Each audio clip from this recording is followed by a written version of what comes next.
احباب ذی وقار، اللہ پاک کے فضل اور نبی کریم صلی اللہ علیہ وسلم کی نظر رحمت سے مجھے اور آپ کو نماز فجر با جماعت ادا کرنے سے نوازا گیا۔ اللہ پاک ہم سب کی حاضری کو درجہ قبولیت عطا فرمائے۔ ہمارا عنوان چل رہا ہے والدین کے حقوق کے متعلق۔ والدین کی عظمت ہر پہلو سے ہی وراء الورا نظر آتی ہے۔ سادہ سا مطلب یوں سمجھ لیں، تھوڑی سی بریک کریں خامسی کو۔ سادہ سا مطلب یوں سمجھ لیں، اللہ اور اللہ کے رسول کے بعد اگر کوئی ذات احترام کے لائق ہے تو وہ والدین کی ذات ہے۔ جہاد کتنا بڑا عمل ہے کہ جو بندہ اللہ کی رضا کی خاطر کلمہ حق کی بلندی کے لیے کفر کے ساتھ لڑے اور لڑتے لڑتے شہید کیا جائے،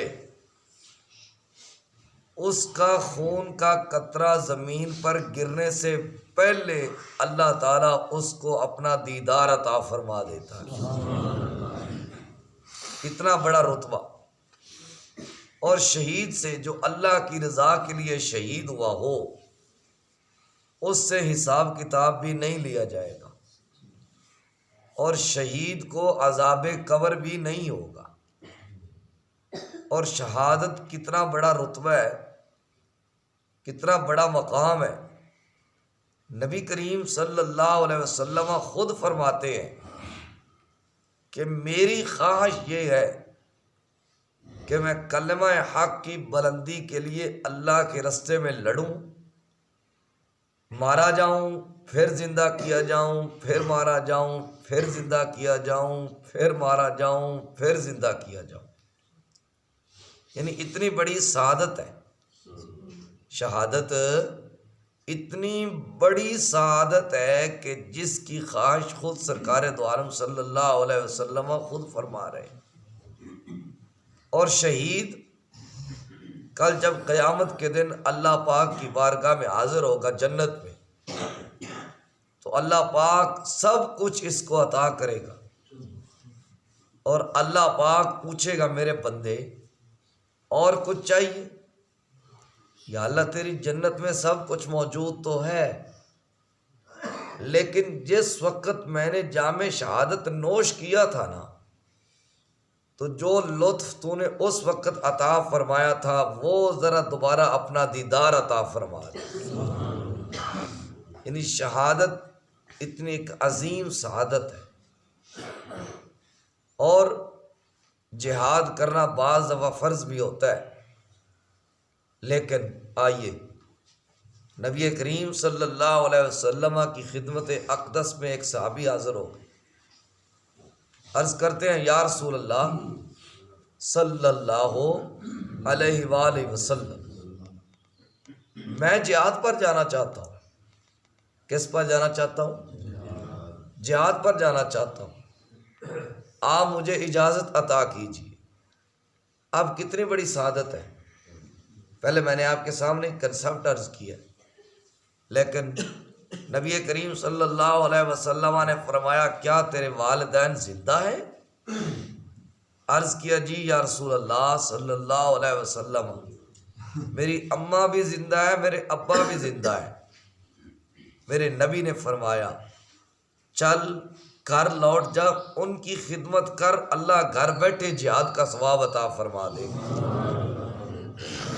اب ایک بندے کے والدین کو گھر خدمت کی ضرورت ہے، بیٹا پیر کے دربار پہ جا کے جھاڑو لگا رہا ہے، رب راضی نہیں ہوگا۔ ایک بندے کے والدین کو خدمت کی ضرورت ہے، وہ گھر مفلوج پڑے ہوئے ہیں، بیٹا تبلیغی چلے پہ جا رہا ہے، 6 مہینے والدین کی خبر ہی نہیں ہے، عرش کا رحمان راضی نہیں ہوگا۔ گھر والدین مفلوج پڑے ہوئے ہیں، بیٹا جہاد پہ جا رہا ہے، اللہ رسول راضی نہیں ہوں گے، کیونکہ ان کی خدمت اولین ترجیح ہے۔ اور والدین کا مقام دیکھیں کہ والدہ کی خدمت کی وجہ سے حضرت اویس کرنی رضی اللہ تعالی عنہ صحابیت کا شرف نہیں پا سکے۔ یعنی صحابی اسے کہتے ہیں جس نے جاگتی ہوئی آنکھوں سے ایمان کی حالت میں نبی کریم صلی اللہ علیہ وسلم کی زیارت کی ہو، اس کو صحابی کہتے ہیں۔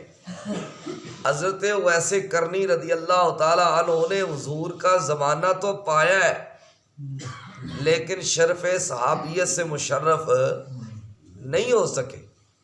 آپ تابعی ہیں، حالانکہ حضور کا زمانہ پایا ہے۔ ایک دن گھر میں بیٹھے، عرض کرتے اماں جان اگر آپ اجازت دیں تو میں حضور سے نہ ملاؤں، مدینے سے نہ ہو آؤں؟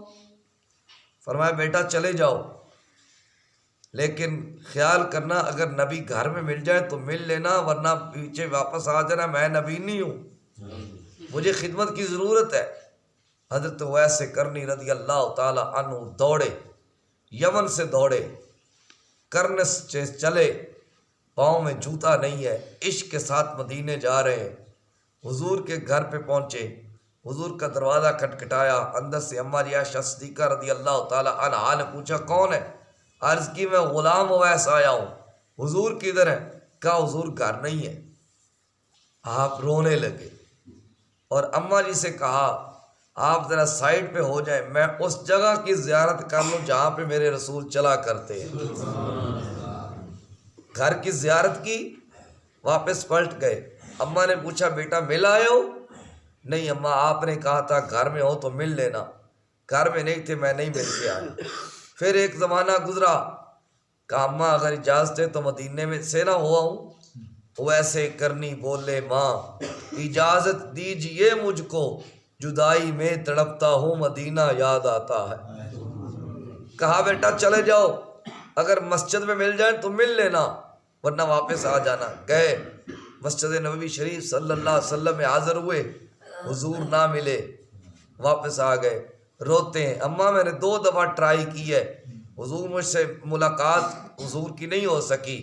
اماں نے فرمایا بیٹا اویس تو میری خدمت کر، پورا زمانہ نبی کی طرف جاتا ہے، نبی چل کے خود تیری طرف آ جائے گا، نبی تجھے اپنا دیدار عطا کر دے گا۔ پھر وہ وقت آیا، حضرت اویس کرنی رضی اللہ تعالی عنہ کی طرف میرے آقا دو عالم علیہ الصلوۃ والسلام نے جناب عمر اور جناب علی پاک رضی اللہ عنہما دونوں کو بھیجا کہ جاؤ میرے اویس کو میرا سلام کہنا، اور یہ میرا کرتا اسے دینا، اور اسے کہنا میری امت کی مغفرت کے لیے دعا کرے، اسے کہنا میری امت کی مغفرت کے لیے دعا کرے۔ حضرت عمر پاک گئے، حضرت علی پاک گئے، جا کے حضور کا سلام پیش کیا۔ حضرت اویس پھوٹ پھوٹ کے رونے لگے، کہتے مجھے بتاؤ حضور کے لبوں پہ اویس کا نام کیسے آیا تھا، حضور نے اویس کیسے ادا کیا تھا، مجھے بتاؤ۔ حضرت عمر اور حضرت علی پاک کہنے لگے کہ اگر اتنا ہی پیار کرتا ہے تو ملنے کے لیے کیوں نہیں آیا؟ تو حضرت اویس کرنی نے فرمایا کیا تو نے میرے آقا کو دیکھا ہے؟ کہا ہم تو صبح شام ان کے جلووں میں رہتے ہیں۔ کہا پھر بتاؤ حضور کے ابرو جڑے ہوئے تھے یا کھلے ہوئے تھے؟ اب دونوں خاموش ہو گئے۔ حضرت اویس نے فرمایا مجھ سے پوچھو جو دیکھنے کے لیے نہیں گیا، کوئی دور سے دیکھتا تو اسے جڑے ہوئے نظر آتے، جو قریب سے دیکھتا تو اسے کھلے ہوئے نظر آتے تھے۔ اس سے یہ بھی پتہ چلا جو والدین کی خدمت کرے وہ بارگاہ مصطفیٰ میں رہتا ہے، وہ بارگاہ مصطفیٰ میں رہتا ہے جہاں پہ بھی ہو، اور جو والدین کی خدمت کرے اس سے حضور دعا کرواتے ہیں اپنی امت کی مغفرت کے لیے۔ اور حضرت اویس کرنی رضی اللہ تعالی عنہ وہ اویس ہیں، میرے آقا علیہ الصلوۃ والسلام بعض دفعہ اپنے جبے شریف کے بٹن کھول کے کھڑے ہو جاتے، کرن کی طرف چہرہ فرماتے اور کہتے صحابہ مجھے کرن کی طرف سے رحمان کی خوشبو آ رہی ہے، مجھے کرن کی طرف سے رحمان کی خوشبو آ رہی ہے۔ تو یہ ہے کہ والدین والدہ کی خدمت کی وجہ سے حضرت اویس کرنی رضی اللہ تعالی عنہ صحابیت کا شرف حاصل نہیں کر سکے، آپ تابعی ہیں، تابعیوں سے کہتے ہیں جس نے صحابی کی زیارت کی ہو تو جہاد سے افضل والدین کی خدمت ہے، درجہ صحابیت سے افضل والدین کی خدمت ہے۔ اگر ان کو خدمت کی ضرورت ہے تو کوئی ضرورت نہیں لمبی لمبی عبادتیں کرنے کی، کوئی ضرورت نہیں لمبے لمبے چلے لگانے کی۔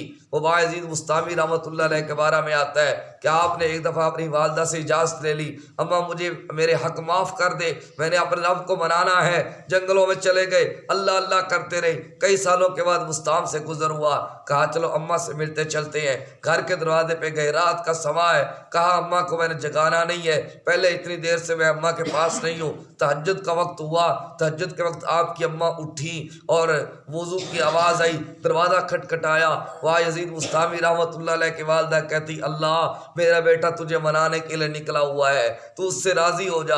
باعزید کہتے ہیں واہ با یزید، جس رب کو تو جنگلوں میں ڈھونڈ رہا ہے وہ رب تو تیری ماں کے پاس ہے، وہ رب تو تیری ماں کے پاس ہے۔ دروازہ کھٹکھٹایا، اندر سے دروازہ کھلا، باعزید مستامی نے ماں کے قدم چومے، آپ فرماتے ہیں جو میری منزلیں کئی سالوں سے طے نہیں ہو رہی تھی وہ ایک لمحے میں طے ہو گئی۔ تو یہ ہے والدین کی خدمت میں سب کچھ ہے۔ اللہ مجھے اور آپ کو عمل کی توفیق عطا کرے۔ وصلی اللہ تعالی علی حبیبہ الاعلی سید الانبیاء محمد وعلی آلہ واصحابہ اجمعین برحمتک یا ارحم الراحمین۔